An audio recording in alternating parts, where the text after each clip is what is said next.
Coming எபிசோடுக்குரிய promo release பண்ணியிருக்காங்க. வீடியோக்குள்ளே போகிறதுக்கு முன்னாடி நம்ம சேனலில் லைக் அண்ட் சப்ஸ்கிரைப் பண்ணி சப்போர்ட் பண்ணுங்கள். ஃபஸ்ட்டு சீனில் வந்துட்டு தாத்தா எடுத்துக்காட்டாக சொல்லிகிட்டு இருக்காங்க.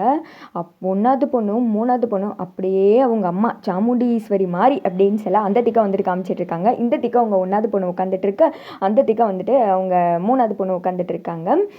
அது சாமுண்டீஸ்வரி அவங்க என்ன பண்ணுறாங்களோ அது மாதிரியே தான் அவங்க மூத்த பொண்ணும். அவங்க வந்துட்டு ஹஸ்பண்டை இந்த ஸ்டேஜ் பக்கமே வரக்கூடாதுன்னு சொல்லியிருக்காங்க. அது மாதிரி இவங்களும் வந்துட்டு சொல்லி 2 பேருமே சர்பத்து குடிக்கிறத வந்துட்டு ஒரு சீன் காமிச்சிட்டு பயங்கரமாக ஃபன்னாக போய்கிட்டு இருக்க. அடுத்து வந்துட்டு தாத்தா சொல்கிறாங்க, ஆனால் இந்த இடையில ஒருத்தி இருக்காளே 2வது பொண்ணு, அவள் அப்படி கிடையாது, வேற மாதிரி அப்படியே அக்கா தங்கச்சி அம்மா குணங்களுக்கு எதிர்மறையான குணம் அப்படின்னு சொல்லிட்டு இந்த திக்கை வந்துட்டு ஹீரோயினியை காமிச்சிட்டு இருக்காங்க. சாமி கும்பிட்டுட்டு இருக்காங்க. அப்புறமேட்டி கண்ணை காமிக்கிறாங்க, லிப்ஸ் எல்லாம் வந்துட்டு காமிக்கிறாங்க.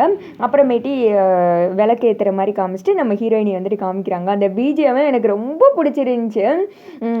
நம்ம தனுஷ் மூவியில் அந்த பிஜிஎம் இருக்கும், அவ்வளோ அழகாக இருந்துச்சு. சார் நல்ல சாங் செலக்ட் பண்ணியிருக்கீங்கப்பா ஹீரோயினிக்கு அப்படின்ற மாதிரி இருக்குது.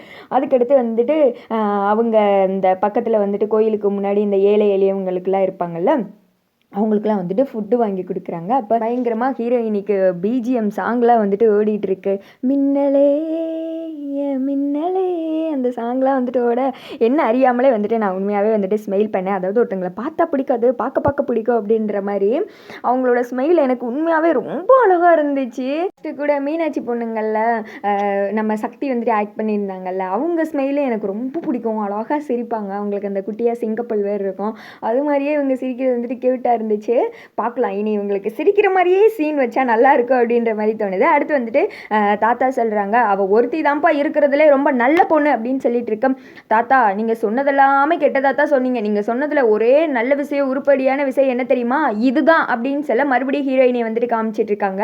சின்ன குழந்தைங்க கூட அன்பாக இருக்கிறது, இந்த குழந்தைங்களுக்கு வந்துட்டு அந்த பலூன்லாம் வாங்கி கொடுத்து என்ஜாய் பண்ணுறது, அந்த மாதிரி பயங்கர ஃபன்னாக வந்துட்டு காமிச்சிட்டு இருக்காங்க. இந்த திக்கா அருண் ஆனந்து சொல்கிறாங்க, டே தாத்தா சொல்கிறதெல்லாம் பார்த்தா அத்தையை பார்த்தா டெரர் பீஸ் மாதிரி தெரியுது, நீ வேற சவால் விட்டுட்டு வந்துட்ட, இப்போ என்னடா பண்ண போகிற அப்படின்னு சொல்ல, அவங்க வழியிலே போய் அவங்களுக்கு நான் பாடம் சொல்லி கொடுக்க போகிறேன், கண்டிப்பாக தாத்தாவோட ஆசையை நான் நிறைவேற்றுவேன் அப்படின்னு சொல்ல, ரைட்ரா நீ ஒரு முடிவெடுத்துட்டேன்னா அதை கண்டிப்பாக பண்ணாமல் விட மாட்டேன் தெரியும், இனிமேல் வந்துட்டு நாங்களும் உங்களுக்கு ஹெல்ப் பண்ணுறோம் அப்படின்ற மாதிரி சொல்ல, இந்த ஒரு குடும்ப ஒற்றுமையை தப்பாக நாங்கள் எதிர்பார்த்தோம் அப்படின்ற மாதிரி இருக்குது. அதாவது ஹீரோயினியை பார்த்ததுலேருந்தே ஒரு பாசிட்டிவ் வைப் மாதிரி தெரியுது. இனிமேல் வந்துட்டு கார்த்தி அந்த நம்ம ரேவதி இருக்காங்க இல்லையா ஹீரோயின், அவங்க சப்போர்ட்டோட அவங்க அம்மா மனசை மாற்றுவாங்களோ, இந்த மாதிரி சீன்ஸ்லாம் வந்துட்டு ரொம்ப வருமானு தோணுது. அதுக்காக நான் ரொம்ப பயங்கரமாக வந்துட்டு வெயிட் பண்ணிட்டு இருக்கேன்.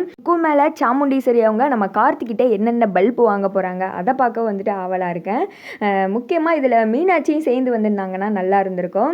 அவங்களுக்கும் அப்புறமேட்டு இந்த நம்ம ரேவதிக்கும் அவங்களுக்குள்ள பாண்டிங் எந்த மாதிரி இருக்குது அப்படின்னு சொல்லிட்டு அப்படி ஒரு ஸ்டோரி போனாலும் வந்துட்டு நல்லா இருக்குன்னு தோணுது. ஏன்னா மீனாட்சி வந்துட்டு தீபாவோட அதிகமாக பழகியிருக்காங்க. தீபாவோட குணாதிசயங்களும் அப்படியே நம்ம ரேவதிக்கு இருக்கிற மாதிரி தான் வந்துட்டு கேரக்டர் கொண்டு வந்திருக்காங்க. ஸோ அபிராமி அவங்க ஃபேமிலி எல்லாருமே இங்கே வந்து மொத்தமாக சேர்ந்து குடும்பமாக ஆக்ட் பண்ணுறத பார்க்குறதுக்கு நல்லா இருக்குமோன்னு சொல்லிட்டு எனக்கு தோணுது. நீங்கள் என்ன நினைக்கிறீங்கன்னு சொல்லுங்கள்.